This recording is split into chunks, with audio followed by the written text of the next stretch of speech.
அதாவது கன்னி ராசிக்கு கவனிச்சிங்க அப்படின்னா 7ஆம் பாவத்திற்கு சனி பகவான் இந்த வருடம் 2026 மார்ச் மாதம் 6ஆம் தேதி வராரு. அதுவரை அவர் கவனிச்சிங்கன்னா 6ஆம் பாவத்தில் இருக்கார். 7ஆம் பாவங்கிறது கண்ட சனி அப்படின்னு பேர், கண்டஸ்தானம்னு பேர். சரி, இப்போ 7ஆம் பாவத்திற்கு வரார் இல்லைங்களா, இவர் என்ன செய்வாருங்கிறத கவனிப்போம். அதற்கு முன்னாடி ஒரு கவனிச்சிங்கன்னா, இந்த வருடத்தினுடைய ஆரம்பத்திலேயே உங்களுக்கு ஒரு யோக பலனானது கேந்திர யோகம்னு பேர்.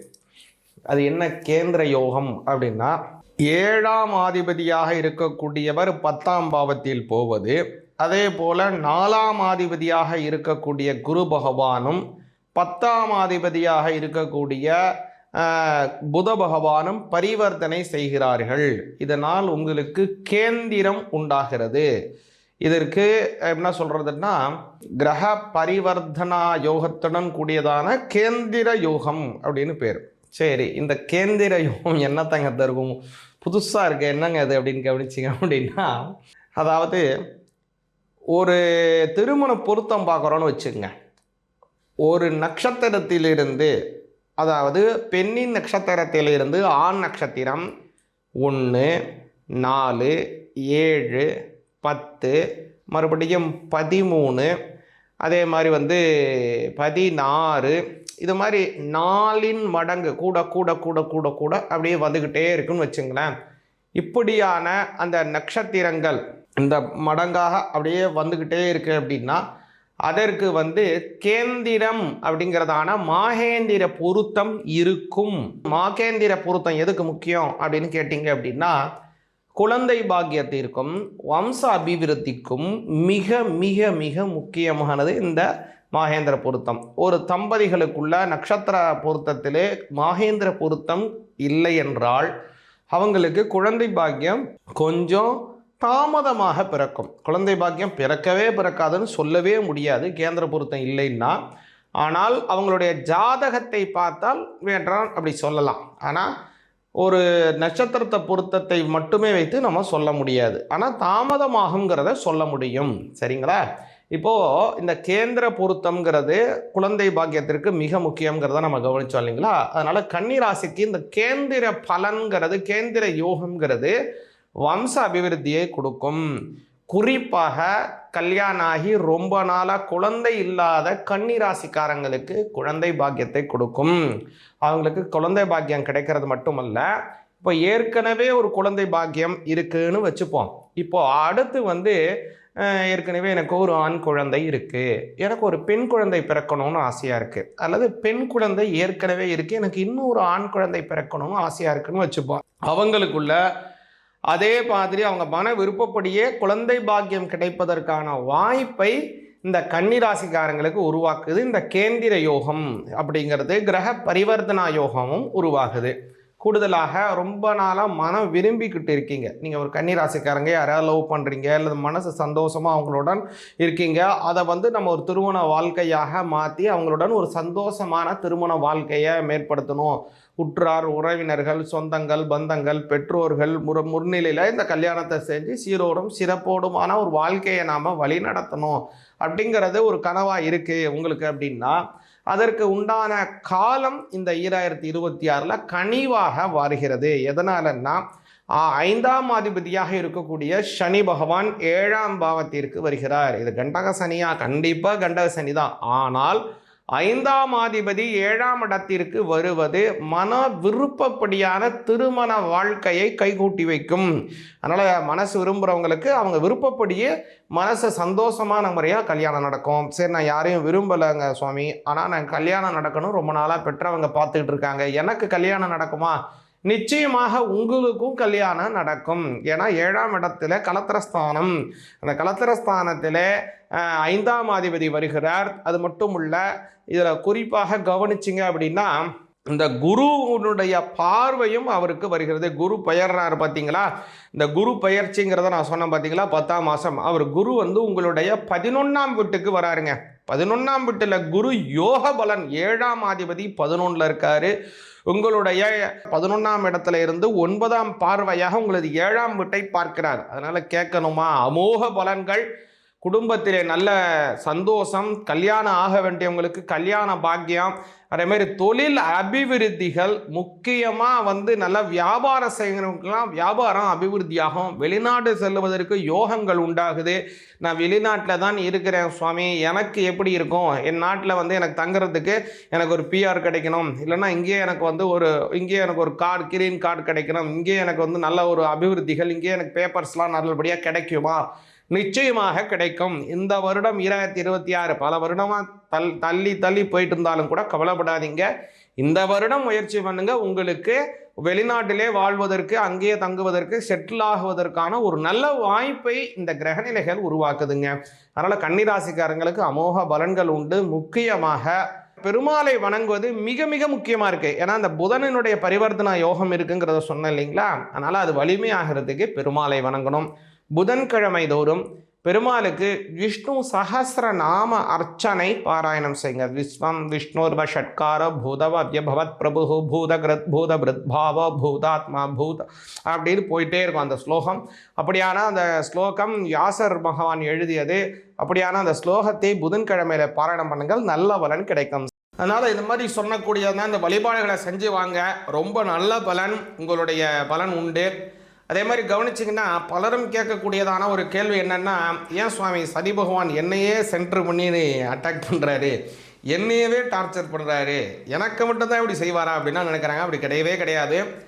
சனி பகவான் அப்படிங்கிறவர் வந்து தர்ம கர்மாதிபதி. பல தடவை சொல்லியிருக்கேன், திரும்பவும் சொல்கிறேன், தர்ம கர்மாதிபதியாக உள்ளவர் சனி பகவான். இந்த சனி பகவான் அப்படிங்கிறது நம்மளுடைய என்னென்ன சஞ்சித கர்மா, பிராரப்த கர்மா, ஆகாமி கர்மாக்கள் நாம் செய்திருக்கின்றோமோ அந்த கர்மாக்களுக்கு உண்டான ரெக்கார்டாக இருக்கிறது சனி பகவான்கிட்ட தான் இருக்குது. அதனால் நீங்கள் ஏதாவது தவறு செஞ்சுருக்கீங்க, ஏதாவது பண்ணிகிட்டு இருக்கீங்கன்னா அவருடைய தசாபுத்தி காலம் அல்லது அவருடைய 7.5 சனி காலம் வர்ற வரைக்கும் அவர் வெயிட் பண்ணுவார். அப்படியே விட்டுருவார் உங்களை. நீ செய்ப்பா நீ செஞ்சுக்கிட்டே இருப்பா, நான் வரேன்ப்பா, உங்கள்கிட்ட வரும்போது உன்னை பிடிச்சிக்கிறேன்ப்பான்னு அப்படியே உட்காந்துருப்பார். ரெக்கார்டை மட்டும் ரெக்கார்ட் பண்ணிக்கிட்டே இருப்பார். அவருடைய சஞ்சார காலம் 7.5 சனி வர்றது, அதான் பாத சனி, ஜென்ம சனி, விரய சனி, இந்த மாதிரி என்னுடைய காலம், அஷ்டம சனி, அர்த்தாஷ்டம சனி, கண்டக சனி, இந்த மாதிரியான சனி காலங்கள் வருது இல்லையா? அல்லது அவருடைய தசைகள், புத்தி காலங்கள், இது வரக்கூடிய அமைப்பு, அது வர அவர் பொறுத்துட்டு இருப்பார். அது வரும்போது என்ன பண்ணிடுவார், நீங்கள் என்ன நல்லது பண்ணியிருக்கீங்களோ அதற்கு உண்டான நல்லதை செய்வார். நீங்கள் என்னென்ன கெடுபலன் செஞ்சுருக்கோ அதுக்குண்டானதை அப்படியே ரிப்பீட் பண்ணுவார். அதனால் சனி பகவான் தனியாக உங்களுக்கு எந்த விதமான கெடுபலனும் தரப்போகிறதே கிடையாது. அவர் என்ன உங்கள் பக்கத்து வீட்டுக்காரரால், ஏற்ற வீட்டுக்காரரால், அது மாமனா மச்சானா அங்காளியா பங்காளியா உங்களையே வந்து அவர் இது பண்ணுறதுக்கு. அதனால் அவர் வந்து நீங்கள் செஞ்ச பாவ புண்ணிய ரெக்கார்டு அவர்கிட்ட இருக்குது. நீங்கள் என்ன செய்கிறீங்களோ அதையே ரிட்டர்ன் அடிக்கிறார் உங்களுக்கு, வேறு ஒன்றுமே அவர் கிடையாது. அதனால் அதாவது ஞானசம்பந்தர் வந்து இதில் சொல்கிறது போல், ஆசரே நல்ல நல்ல அவை நல்ல நல்ல அடியார் அவருக்கு மிகவே. அதாவது சிவன் அடியார்களாக இருக்கக்கூடியவங்க முறைப்படி அவங்களுடைய தீட்சை பெற்று ஒரு நல்ல கர்மாக்களை எல்லாம் வைத்துக்கொண்டு நல்ல ஒரு சத் புருஷர்களாக வாழக்கூடிய அடியார்கள் ஆகியவங்களுக்கு அது வந்து ஏதோ ஒன்று, சிவபக்தனா சிவபக்தன், விஷ்ணு பக்தனா விஷ்ணு பக்தன், எந்த தெய்வத்தை வழிபாடு பண்ணுறாங்களோ அந்த தெய்வ இதிலே முறைப்படி இருக்கிறவங்களுக்கு இந்த நவகிரகங்களும் நன்மையே செய்யுன்றாங்க. அதனால தான் ஞாயிறு திங்கள் செவ்வாய் புதன் வியாழன் வெள்ளி சனி பாம்பு இரண்டும் உடனே ஆசிரு நல்ல நல்ல அவை நல்ல நல்ல அடியாரவர்க்கு மிகவே அப்படின்னு ஞானசம்பந்தர் கோளறு பதிகத்தில் பாடுறாரு. அது மாதிரி நம்மளும் இறைவனை வழிபாடு செஞ்சு வந்தோம்னா அந்த நவகிரகங்கள் நமக்கு நன்மையே தரும், பூர்ணமான வெற்றிகள் கிடைக்கும் அப்படிங்கிறத அந்த இடத்துல சொல்லிக்கொண்டு இந்த 2026 உங்களுக்கும் உங்கள் குடும்பத்தாருக்கும் நல்ல சுபிக்ஷத்தையும் நல்ல ஏற்றமான சூழ்நிலைகளையும் வழங்க வேண்டும்படியாக பிரார்த்தனை செய்கிறேன். சிவாய நமஹ. கன்னிராசி அப்படின்னு எடுத்துட்டோம்னா புதனுடைய ஆதிபத்தியத்தில் வர்றதுனால கல்வி, கேள்விகள், ஞானம், அறிவாளிகள், ஜென்ரல் நாலேஜ், மிகச்சிறந்த புத்திசாலிகள் யார்? மிதுனமும் கன்னியும். பார்த்தா வெளியில் தெரியாது. நிறைகுடம் தழும்பாது குறைகுடம் கூத்தாடும். எப்போவுமே நிறைகுடமாக இருக்கிறவன் வெளியில் காமிச்சிக்க மாட்டான். அறகுறையாக இருக்கிறவன் தனக்கு அது தெரியும் இது தெரியும்னு ஒரு சீனை போட்டுண்டு அப்படியே அலட்டிப்பான், பந்தா பண்ணிப்பான். நிறைவாக இருக்கிறவன் பேசவே மாட்டான். எப்போ பேசணுமோ அப்போ மட்டும்தான் பேசுவோம். அந்த மாதிரி மிதுனராசியும் கன்னிராசியும் ஒரு தெளிவான ஒரு தெளிந்த நீரோடை போல் நிறைய விஷயங்கள் அவர்களுக்குள்ளே உள்வாங்கி வச்சுருப்பாங்க, பிரயோகப்படுத்த மாட்டாங்க வெளியில். அந்த மாதிரி பேர்பட்ட கன்னிராசி நேயர்களுக்கு பார்த்தீங்கன்னா 2026 அப்படின்னு எடுத்துட்டோம்னா மிகச்சிறப்பு. இவ்வளோ நாளாக ராசிக்கு 12ஆம் இடத்துல இருந்து பலவிதமான தொல்லைகளையும் துன்பங்களையும் கொடுத்து வந்த கேது பகவான் இந்த ஆண்டு பயிற்சி ஆவார். 11ஆம் இடம் லாபஸ்தானத்துக்கு போவார். மிகச்சிறப்பு. லாபஸ்தானத்தில் கேது இருக்கும் பொழுது வெளிநாட்டு பிரயாணங்கள் நன்மையை கொடுக்கும். நான் வெளிநாடே போகமாட்டேன்னு சொன்னவங்க கூட வெளிநாட போக வச்சிருவார். உத்தியோக ரீதியாக போகலாம், தொழில் ரீதியாக போகலாம், சம்பாதிக்கிறதுக்காக போகலாம்.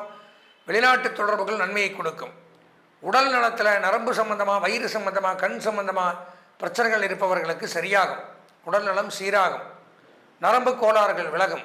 சினிமா துறை, பத்திரிகை துறை, இயல், இசை, ஜோதிடம், நாடகம், சினிமா, ப்ரெஸ், மீடியா, இந்த மாதிரி துறையில் இருக்கக்கூடியவர்கள் இந்த ஆண்டு ஒரு எல்லாருக்கும் தெரிகிற மாதிரி ஒரு பெரிய நிகழ்ச்சி சாதிக்கக்கூடிய அமைப்பை கொடுக்குறார். நன்மைகள் சற்று கூடுதலாக உண்டாகும். கலை நிகழ்ச்சிகளில் கலந்து கொள்ளலாம். நீதிமன்றங்கள், சட்டத்துறை, காவல்துறை, இராணுவம் இதில் இருக்கிறவங்களுக்கும் அதிக முன்னேற்றத்தை எதிர்பார்க்கலாம். அதே மாதிரி பார்த்தீங்கன்னா குரு பகவானும் ராசிக்கு 11ஆம் இடத்துக்கு வந்துடுவார். நன்மை அதிகரிக்கும். குரு பார்க்கக்கூடிய நன்மை மிகச்சிறப்பு. திருமண பேச்சு கைகூடும். தடைபட்டு வந்த திருமணங்கள் நிச்சயிக்கப்படும். வம்சவிருத்தி, குழந்தை பாக்கியம் ஏற்படும். வீட்டிற்கு தேவையான பொன், பொருள், ஆடை, ஆபரணங்கள், வஸ்திரங்கள், நகைகள் இவையெல்லாம் வாங்கி மகிழலாம். புதிய தொழில் துவங்கக்கூடிய அமைப்பை ஏற்படுத்துவார். பிஸ்னஸ் டெவலப்மெண்ட் பண்ணலாம். நம்மளுடைய தொழில் ஏற்கனவே இருக்குன்னா அதை பல இடங்களுக்கு கிளைகளை விரிவுபடுத்தக்கூடிய அமைப்பு அப்படிங்கிறது ஏற்படும். தொழிலில் முன்னேற்றங்களை அடையலாம். மிகச்சிறப்பு. 6ஆம் இடத்துல சனி ராகு சேர்க்கை, அதுவும் நன்மை. பொதுவாக 3, 6, 11 சனி இருந்தால் மிகச்சிறப்புன்னு சொல்லுவாங்க. 6ஆம் இடத்துல சனி ராகு. தொழிற்சாலைகள், factory, foundry, industries, oil mill, petrol bunk, leather work, lathe work, rubber work, welding work, building construction இதில் பணியாற்றக்கூடியவர்களுக்கு மிகச்சிறப்பு. அதே மாதிரி பார்த்தீங்கன்னா ஸ்டோன்ஸ், கிரானைட்ஸ், நிலக்கரி சுரங்கங்கள், கனிம வளம், உரம், ரசாயனம், விவசாய உரங்கள், பூச்சி மருந்துகள், இது போன்ற ஃபெர்டிலைசர்னு சொல்கிறாங்களா அந்த மாதிரி துறையில் தயாரிப்புகள் பணியாற்றக்கூடியவர்களுக்கும் நன்மை அதிகரிக்கும். வாகன போக்குவரத்து வைத்து நடத்தக்கூடியவர்கள், ஓட்டுநர்கள், நடத்துனர்கள், டூர்ஸ் அண்ட் ட்ராவல்ஸ் இது வச்சு நடத்தக்கூடியவர்கள், பேருந்துகள் வைத்து நடத்தக்கூடியவர்கள், வாகன பணிமனை மற்றும் ஆட்டோமொபைல்ஸ் பிஸ்னஸ் பண்ணக்கூடியவர்களுக்கு கூடுதல் செல்வம். 2026 இரட்டிப்பான செல்வங்கள், தொழில் விருத்தி அடையும். நண்பர்கள் மூலம் நன்மை ஏற்படும். 4ஆம் இடத்துல சூரியன், புதன், செவ்வாய், சுக்கிரன் சேர்க்கை, தாயார் வழி சொத்துக்கள். ராசிநாதன் 4 குரு வீட்டில். தாயார் வழி சொத்துக்கள் கிடைக்கும். அரசு வேலைக்கு வாய்ப்புண்டு. பூமி, மனை, வீடு, நிலபலங்கள் வாங்கலாம். உடன் பிறந்தவர்கள் அனுகூலம் உண்டு. ஜவுளித்துறை சிறப்பாக இருக்கும். ஆபரண தொழில் சிறப்பாக இருக்கும். பொதுவாக பார்த்தோம்னா இந்த கன்னிராசி அப்படின்னு எடுத்துனோம்னா 2026 மிக மிக அபரிமிதமான யோகங்களையும் பல கடந்த ஆண்டு பட்ட கஷ்டங்கள்லேருந்து அப்படியே வேகமாக வெளியில் வந்து பலவிதமான ஆப்போசிட்டான நன்மைகளை பெறப்போகிறீர்கள். நாமளா இப்படி அப்படின்னு சொல்லி பார்த்துக்கணும். அந்த விதமான யோகங்களான ஒரு நேரம் அப்படிங்கிறது ஏற்படுது. கன்னிராசிக்கு பெரும் செல்வத்தை கொடுக்கக்கூடிய நேரம் வந்தாச்சு. ஏன்னா குரு 11, கேது 11. கன்னிராசியின் பொதுவாக பார்த்தா ஒரு 99% நன்மைகள் ஏற்படுது. எல்லாருக்குமே கல்வி பயிலக்கூடிய மாணவர்கள், கலைத்துறை, அரசியல்வாதிகள், பெண்கள், இந்த மாதிரி எல்லாத்துக்குமே சுய தொழில், வியாபாரம், உத்தியோகம், தனியார் துறை எதில் பணியாற்றுகிறாலும் 99% நன்மைகள் உறுதி கன்னிராசிக்கு இந்த 2026. இருந்தாலும் சொந்த ஜாதகம் ஒரு முறை பார்த்துக்குங்க. அதுலேயே சூப்பராக இருந்ததுன்னா உங்களை அடிச்சுக்கிறதுக்கு ஆளே கிடையாது. இந்த ஆண்டு அதிர்ஷ்டமான வண்ணம் பச்சை, அனுகூலமான திசை வடகிழக்கு, அதிர்ஷ்டமான எண் 3, வணங்க வேண்டிய தெய்வம் காலபைரவர். கேள்விப்பட்டிருப்பீங்க, சிவன் கோயிலில் இருக்கும் காலபைரவர். அன்பார்ந்த நேயர்களே, நாம் இதுவரைக்கும் பொதுவாக கோச்சார ரீதியான கிரகங்களை வைத்து நான் முதல்ல சொல்லியிருக்கேன். கோ அப்படின்னா கிரகங்கள், சாரம் அப்படின்னா பயிற்சியாகுதல். அப்போ இந்த 9, அதாவது கோள்களின் சாரம் கோச்சாரம்னு சொல்லுவாங்க. கோள்கள் வந்து சாரம்னா ஒரு இடத்த விட்டு இன்னொரு இடத்துக்கு போகிறது.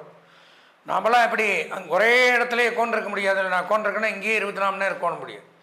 அங்கேயும் இங்கேயும் அலையிற மாதிரி கிரகங்களும் ஒரே ராசியிலேயே, ஒரே இடத்துலையே, ஒரே வீட்டிலே இருக்காது. வீடுன்னு சொல்லக்கூடியது தான் ராசிகளைத்தான் வீடுன்னு சொல்லுவோம். நமக்கு வீடுங்கிற மாதிரி நம்ம கிரகங்களுக்கு வீடுன்னு சொல்லக்கூடியது இந்த 12 ராசிகள். ஒவ்வொரு கிரகத்துக்கு ஒவ்வொரு ராசி சொந்த வீடு. சொந்த வீடாக இருந்தாலும் அந்தந்த வீட்டிலே அந்தந்த கிரகங்கள் தங்காது.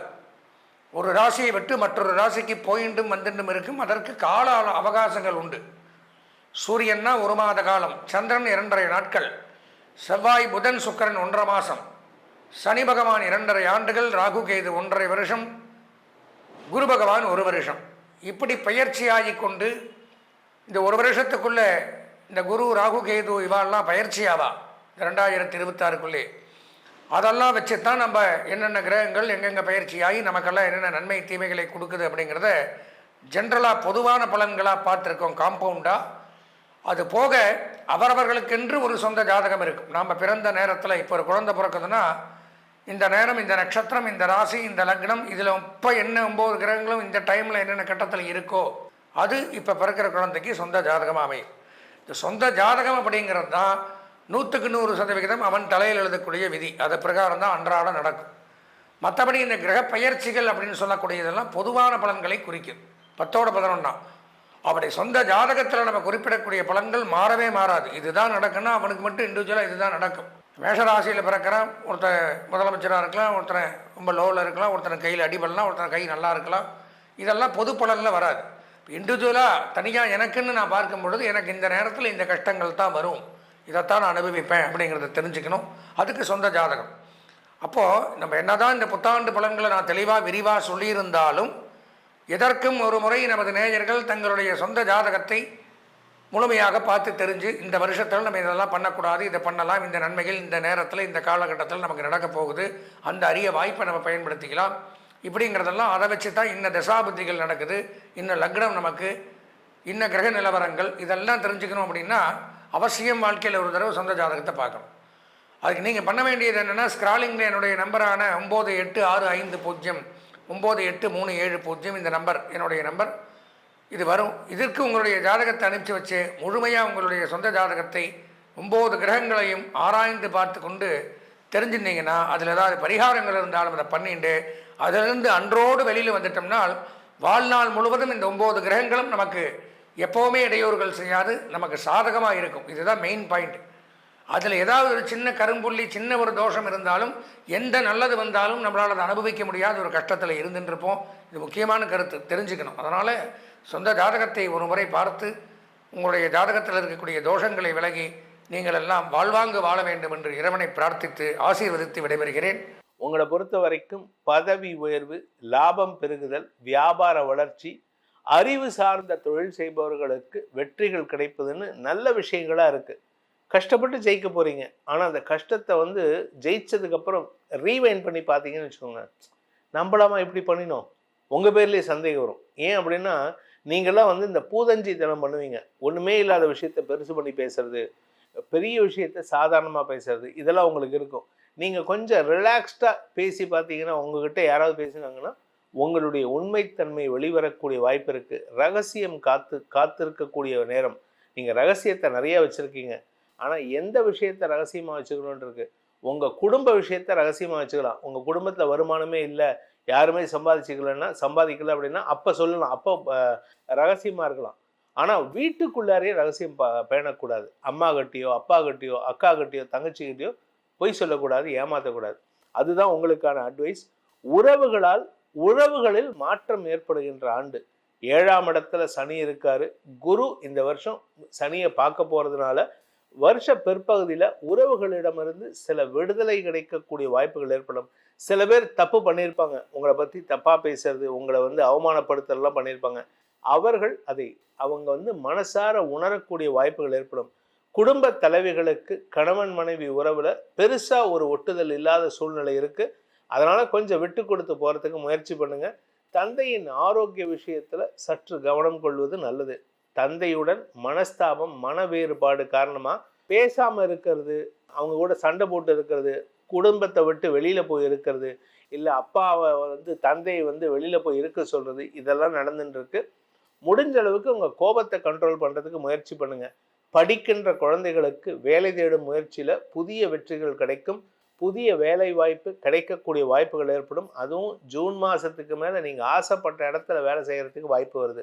பணப்புழக்கம் அதிகரிக்கிறதுக்கு மட்டும் இல்லை, வெற்றிகள் கிடைக்கக்கூடிய வாய்ப்புகள் ஏற்படும். நிலம் சார்ந்த தொழில் செய்பவர்களுக்கு நிலத்தின் மூலமாக வருமானம் ஏற்படும். பூர்வீக சொத்து சம்பந்தமான விஷயம், உங்கள் தாத்தாவோட சொத்து இல்லை கொள்ளு தாத்தா சொத்து உங்கள் கைக்கு வராமல் யாரோ அனுபவிச்சுட்டு இருப்பாங்க. இப்போ அந்த குறிப்பிட்ட நபர் ஒன்றா சொத்தை உங்ககிட்ட ஹேண்ட் ஓவர் பண்ணுவார், இல்லாட்டி அவருடைய காலம் முடிந்ததற்கு பிறகு அந்த சொத்து உங்கள் கைக்கு வருவதற்கு வாய்ப்பு இருக்குது. உங்கள் அப்பாவுக்கோ உங்கள் அம்மாவுக்கோ கைக்கு வரும். அது அப்படியே உங்களுக்கு டிரான்ஸ்ஃபர் ஆகிறதுக்கு வாய்ப்பு இருக்குது. உங்களுக்கு பதவி உயர்வு கிடைக்கக்கூடிய ஆண்டாகவும் இந்த ஆண்டு இருக்க போகிறது. ஸோ 2026ங்கிறது உங்களுடைய வளர்ச்சியை, உங்களுடைய மாற்றத்தை தரக்கூடிய ஆண்டாக இருக்கும். திருமண வயதினருக்கு திருமண பேச்சுவார்த்தைகளில் இழுபறி நிலைமை ஏற்படும். இப்போ it is not the time for marriage. நீங்கள் திருமணத்தை பேச்சுவார்த்தை நடத்தினா கூட திருமணத்தை நடத்த முடியாத சூழ்நிலை வரும். அதனால சிலருக்கு திருமணம் நிச்சயிக்கப்பட்டு கூட கேன்சல் ஆகிறதுக்கு வாய்ப்பு இருக்குது. அதனால் ரொம்ப கவனமாக இருக்கணும். ஏன்னா இப்போ சப்தம சனி, அடுத்தது அஷ்டமணி சனி வரும்போது இது பாதிப்பு இருக்குது. அதனால் கொஞ்சம் பொறுமையாக இருங்க. ஆனால் நிறைய பேச்சுவார்த்தை வரும். நீங்கள் ஒரு பெண்ணாக இருந்தால் உங்களை திருமணம் பண்ணிக்கணும் அப்படின்ட்டு மாப்பிள்ளை வீட்டிலேருந்து ஒரு 2-3 வீட்டிலேருந்து உங்களை பொண்ணு பார்ப்பாங்க. 2-3 பேரும் அக்செப்ட் பண்ணுவாங்க, எங்களுக்கு உங்கள் பொண்ணை பிடிச்சிருக்கு, எங்களுக்கு இந்த பொண்ணை பிடிச்சிருக்குன்னு. ஆனால் it is not the right time for marriage. உங்களுடைய எதிர்காலத்தை நிர்ணயிப்பதற்கும் உங்களுடைய பண பலத்தை, அதாவது உங்களுடைய ஃபினான்ஷியல் எக்கானமி ஸ்டேட்டஸை உயர்த்துவதற்கும் உண்டான நேரம் இது. கடுமையான உழைப்பை பெற்றால், உழைப்பை தந்தால் சம்பாதிக்கக்கூடிய வாய்ப்பு இருக்குது. திருமணத்தை தள்ளி போடுறது புத்திசாலித்தனம். இந்த வருஷத்துக்கான பிரார்த்தனை, உங்களுக்கு ஆன பிரார்த்தனை என்ன அப்படின்னு கேட்டிங்கன்னா, ஒன்றா காஞ்சிபுரத்தில் இருக்கிற காமாட்சி அம்மனை வழிபடணும், இல்லாட்டி மதுரையில் இருக்கக்கூடிய மீனாட்சி அம்மனை வழிபட வேண்டும். அதாவது தலைமை பண்போடு இருக்கக்கூடிய 2 பெண் தெய்வங்களில் ஏதாவது ஒன்றை வழிபட்டு வாருங்கள். உங்கள் வாழ்க்கையில் நிம்மதி மட்டும் இல்லாமல் தலைமை பண்போடு கூடிய பதவியும் தேடி வரும். இந்த 2026 புது வருஷத்துக்கான பலன்களை இப்போ நம்ம பார்த்தோம். உங்கள் ராசிக்கு எப்படி இருக்குன்னு நம்ம சொல்லியிருக்கோம். எல்லாமே நல்லதாக இருக்குது. பட் இருந்தாலும் இந்த பலன்கள் உங்களுடைய தனிப்பட்ட ஜாதகத்துக்கு எப்படி பொருந்துறது, ஏன்னா லக்னத்துக்கு என்ன மாதிரி பலன்கள் கிடைக்க போகிறது அப்படிங்கிறத தெரிஞ்சுக்கணும்னு ஆசைப்படுறவங்க கீழே கொடுக்கப்பட்டுள்ள டைரக்ட் எண்ணில் நீங்கள் அப்பாயின்மெண்ட் ஃபிக்ஸ் பண்ணிட்டு நேரில் வரலாம். இல்லை வாட்ஸ்அப் எண்ணில் நீங்கள் பலன்களை அறிந்து கொள்ளலாம், ஆடியோ பலன்களை பெற்றுக்கொள்ளலாம். கன்னி ராசிக்கு இந்த ஆண்டு அப்படிங்கிறது மிக சுபிட்சத்தை தரக்கூடிய ஆண்டாகவே அமைகிறது. பாசிட்டிவான ஒரு காலகட்டத்தில் தான் நீங்கள் இருக்கிறீங்க அப்படிங்கிறத நீங்கள் உறுதியாக எடுத்துக்கொள்ளலாம். காரணம் என்ன? பொன்னவன்னு சொல்லக்கூடிய குரு உங்களுக்கு லாபஸ்தானத்தில் இருக்கிறார், 11ஆம் வீட்டில் இருக்கிறார். அப்போ பொன்னவன்னு சொன்னாலே அவர் தான் காசை கொடுக்கணும், தங்கத்தை கொடுக்கணும், ஒரு குடும்பத்தை அமைத்து தரணும். இப்படிப்பட்ட குரு 11ஆம் வீட்டில் அமர்ந்திருப்பது ஒரு மிகப்பெரிய ராஜயோகம். பெரிய அளவுக்கு உங்களுக்கு மணி ஃப்ளோ அப்படிங்கிறத குரு உறுதி செய்வார். ஜஸ்ட் மிஸ்ல நீங்கள் சனிகிட்டேருந்து எஸ்கேப் ஆகுறீங்க. நீங்கள் இந்த வருஷம் முழுமைக்குமே 7ஆம் வீட்டில் சனி இருப்பார்.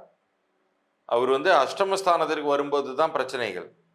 ஆனால் 7ஆம் வீட்டில் நிற்பது அப்படிங்கிறது பெரிய கெடுதல்களை விளைவிக்காது. ஒரு சில திருமண பேச்சுவார்த்தைகள் அப்படிங்கிறது இழுபறியாகி ஆனால் உங்களுக்கு சுபமாகவே முடியும்.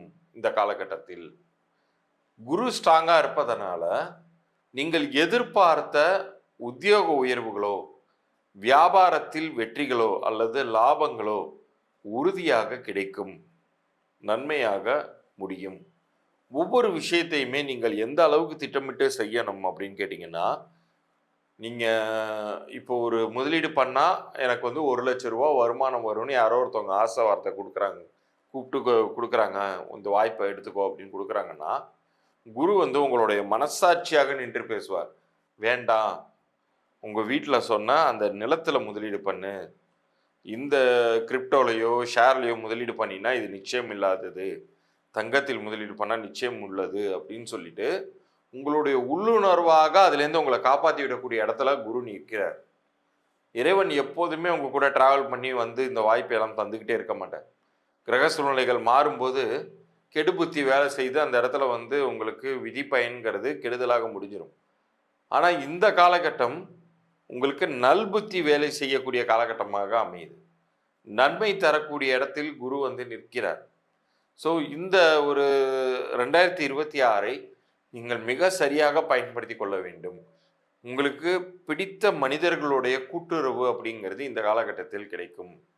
ஒரு க்ளோஸ் ஃப்ரெண்டை பார்த்து நீண்ட வருடங்கள் ஆகியிருக்கலாம், நீண்ட நெடு வருடங்கள்.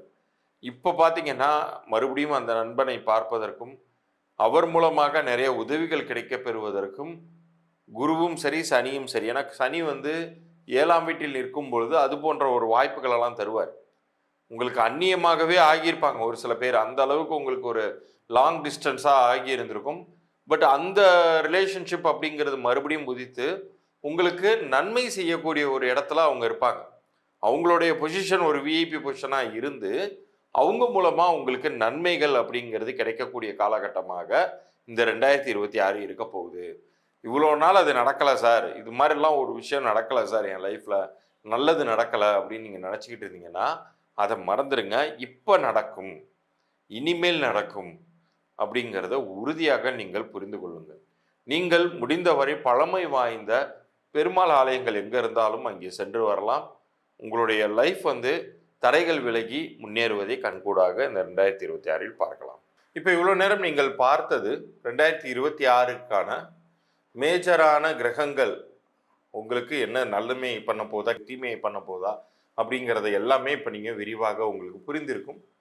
அதுலேயும் முழுமையாக நம்ம வாழ்நாள் முழுமைக்குமான நன்மைகள் கிடைக்கணும்னா நீங்கள் என்ன செய்யணுங்கிறத நான் பகுதியின் ஆரம்பத்திலேயே உங்களுக்கு தெளிவாக சொல்லியிருந்திருப்பேன். அது என்னன்னா, எண்கணித ரீதியாக ஒரு மனிதனுக்கு உங்களுடைய பிறந்த தேதியின் படியும் கூட்டு எண்ணின் படியும், அது ஒவ்வொரு டேட் ஆஃப் பர்த்துக்கும் டோட்டல்னு ஒன்று இருக்கும் இல்லையா. உதாரணத்திற்கு 1/1/2026னா அது அப்படியே ஒரு பேப்பர் எழுதிட்டு ஒவ்வொரு நம்பர் பக்கத்துலேயும் ப்ளஸ் போட்டிங்கன்னா வரக்கூடிய கூட்டுத்தொகையும் ஒன்னோட ஒன்று நீங்கள் கூட்டி பார்த்தீங்கன்னா 2ஆம் எண் வருவதை நீங்கள் பார்க்கலாம். ஸோ அதுதான் பிறந்த தேதி கூட்டு எண் அப்படின்னு நம்ம சொல்லுவோம். அந்த 2 எண்களுக்கும் பொருத்தமானதாக ஒருவருடைய பெயரை திருத்தி அமைத்து கொள்ளும் பொழுது, நல்லா கேட்டுக்கோங்க, உங்கள் பெயரை முழுசாக மாற்றுவது கிடையாது, திருத்தி அமைத்து கொள்ளும் பொழுது அந்த இடத்துல உங்களுடைய பெயரே மந்திரமாகவும் உங்களுடைய உடலை இயக்கக்கூடிய எந்திரமாகவும் உங்கள் லைஃப் செயல்பட ஆரம்பிச்சிடும். எத்தனையோ பெரிய பெரிய மனிதர்களுடைய வாழ்க்கை புரட்டி போட்டிருக்கு இந்த எண்கணித பெயர் அப்படிங்கிறது. ஏஆர் திலீப்பாக இருந்தது வரைக்கும் அவருக்கு கிடைக்காத வாய்ப்புகள் அவருடைய திறமையை மகுடத்தில் ஏற்றி வைத்தது ஏஆர் ரஹ்மான் என்று மாறிய பொழுது. இது ஒரு சின்ன எக்ஸாம்பிள். இது மாதிரி எல்லா பெரிய மனிதர்களுக்குமே இயற்பெயர்னு ஒன்று இருக்கவே செய்துச்சு. அது கொடுக்காத வாய்ப்பை அவர்களுடைய லக்கியான நேம் நம்பர் உருவாக்குனுச்சு. இதை பார்க்கக்கூடிய உங்களுக்கு உங்கள் பெயர் பொருந்திருக்கா இல்லையா அப்படிங்கிற தகவல்கள் வரைக்கும் மாத்திரம் நான் இலவச பொது பலன்களாக தருவதாக இருக்கேன். அதற்கு நீங்கள் செய்ய வேண்டியது உங்களுடைய பிறந்த தேதி, உங்களுடைய முழு பெயர், அப்புறம் உங்களுடைய வியாபார பெயர். ஏதாச்சும் வியாபாரம் பண்ணிக்கிட்டு இருந்தீங்கன்னா வியாபார பெயரையுமே நீங்கள் அனுப்பலாம். பிறந்த குழந்தைக்கு நீங்கள் பேர் எதுவும் உங்கள் வீட்டில் வச்சுருந்தீங்கன்னா அந்த குழந்தையுடைய பிறந்த தேதியும் பேரையுமே கூட நீங்கள் அனுப்பி வைக்கலாம். அவங்களுக்கு அது பொருந்திருக்கா இல்லையாங்கிற தகவல்களை நான் அனுப்பி வைப்பேன். அப்படி பொருந்தலைன்னா என்ன செய்யணும் அப்படிங்கிறதையுமே அதில் நான் தெளிவாக சொல்லுவேன். என்னுடைய அனுபவத்தில் இந்த 20 வருட காலத்தில் நிறைய மனிதர்களுடைய வாழ்க்கை ஏற்கனவே இருந்த நிலையை விட அப்படியே மாறி இருக்கு. ஸோ அதற்கான வாய்ப்பை இறைவன் உங்களுக்கு இப்போது வழங்கி இருக்கிறார். உங்களுடைய பெயர் பொருந்தவில்லை என்றால் நீங்கள் என் மூலமாக நீங்கள் கன்சல்டேஷன் எடுத்துக்கொள்ளலாம். உங்கள் லைஃபுமே மாறும் அப்படிங்கிறதுக்கு இறைவனே உத்தரவாதம். அப்படிங்கிறதுனால என்னுடைய வாக்கில் நான் இறைவனை முன்னிறுத்தி தான் நான் பலனை சொல்கிறேன். அதுதான் என்னுடைய கிளையண்ட்ஸையுமே வாழ வைக்குதுங்கிறத என்னால் உறுதியாக சொல்ல முடியும்.